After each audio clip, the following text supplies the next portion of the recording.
আসসালামু আলাইকুম। আশা করি আপনারা সবাই ভালো আছেন। আলহামদুলিল্লাহ আমরাও ভালো আছি। ড্রিম গোল্ড হাউস চ্যানেলে আপনাদের সবাইকে স্বাগতম। নতুন আরেকটি ভিডিও নিয়ে আপনাদের জন্য হাজির হলাম।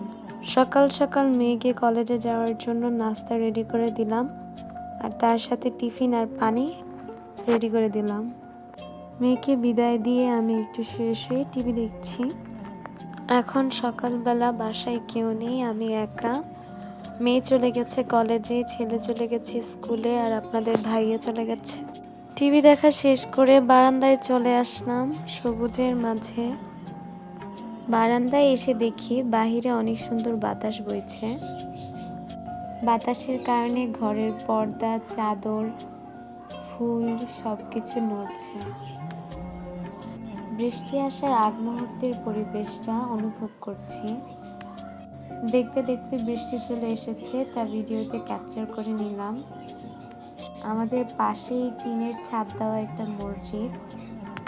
টিনের উপরে বৃষ্টির ফোঁটার আওয়াজ খুবই সুন্দর লাগে। আর এটা হচ্ছে একটা পুকুর। অনেকগুলো আম নিয়ে এসেছে, আমি খালাকে দিয়ে সব আমগুলো মুছিয়ে নিচ্ছি। খালা এক এক করে আমগুলো টাওয়াল দিয়ে মুছে নিচ্ছে। এইদিকে আপনাদের ভাইয়া আমগুলো সুন্দর করে ঝুড়িতে সাজিয়ে রাখছে। আমগুলো এভাবে রাখলে আমগুলো ভালো থাকবে, তাই এভাবে সুন্দরভাবে আমগুলো রাখা হচ্ছে। এখন এমন একটা মৌসুম, আম, কাঁঠাল, লিচু সবার ঘরে ঘরে, যাকে বলে গ্রীষ্মকাল মধুমাস।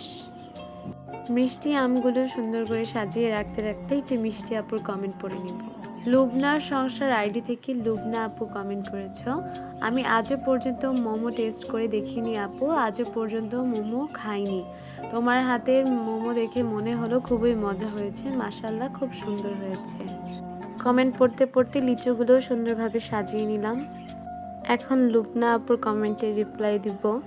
আপু এখনো তুমি মোমো খাওনি? তুমি চাইলে এভাবে বাসায় না বানিয়ে দোকান থেকে কিনে খেতে পারো। বাজারগুলো গুছিয়ে রাখতে রাখতে আরেকটি আপুর কমেন্ট পড়ে নিব। Zulekha's daily life in Dubai ID থেকে জুলেখা আপু কমেন্ট করেছো, আপু তুমি শুনলে অবাক হবে, আমি জীবনে কখনো মোমো খাইনি। আপু তুমি তো অনেক কিছুই বানাতে পারো, চাইলে এটাও বানিয়ে ট্রাই করতে পারো। আশা করি খেলে তোমার খুব ভালো লাগবে। এইদিকে তোমাদের ভাইয়া এই গ্লাসগুলো নিয়ে আসলো, নামিয়ে নিচ্ছি। এখন আবার রান্নাঘরে চলে আসলাম। রান্না করার জন্য সব রেডি করে নিয়েছি।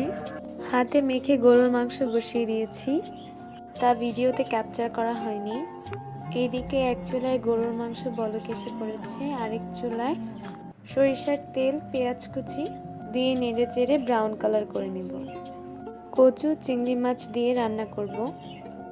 এখানে ছোট চিংড়ি, আদা রসুন পেস্ট, পেঁয়াজ কুচি, আর এর পাশে ফ্রোজেন করে রেখে দিয়েছিলাম কচু। এখন পেঁয়াজ ব্রাউন হয়ে যাওয়ার পর আদা রসুনের পেস্ট দিয়ে দিব। অফ ক্যামেরায় অন্যান্য মশলা দিয়ে নিয়েছি, এখন নেড়ে চেড়ে দিব। ভালো করে কষিয়ে নিচ্ছি।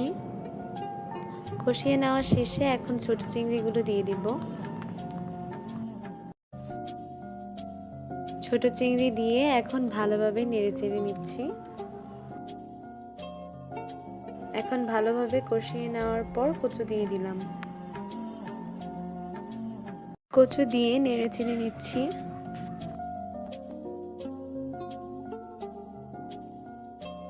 আর অন্যদিকে আরেক চুলায় গরুর মাংসে আলু দিয়ে দিলাম। রান্না কমপ্লিট হতে হতে আরেকটি কমেন্ট পড়ে নিব। তারানা ইন্সপায়ারেশন আইডি থেকে তারানা আপু কমেন্ট করেছ, এই রাইস কুকার আমার আছে, মোমো বানানো সুন্দর হয়েছে, লাইক ডান আপু। সন্ধ্যায় ব্রেড অমলেট বানিয়ে নিলাম, সবাই একসাথে খেয়ে নিচ্ছি।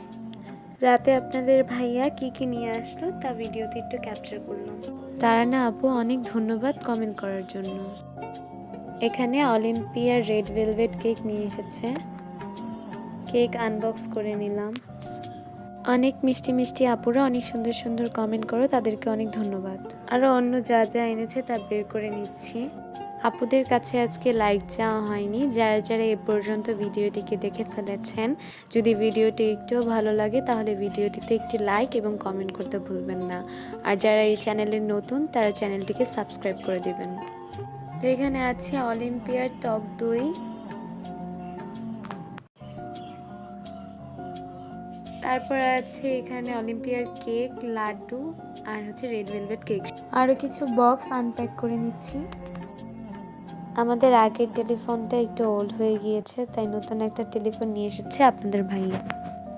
আর এদিকে আপনাদের ভাইয়া লাঞ্চ নেওয়ার জন্য বক্স।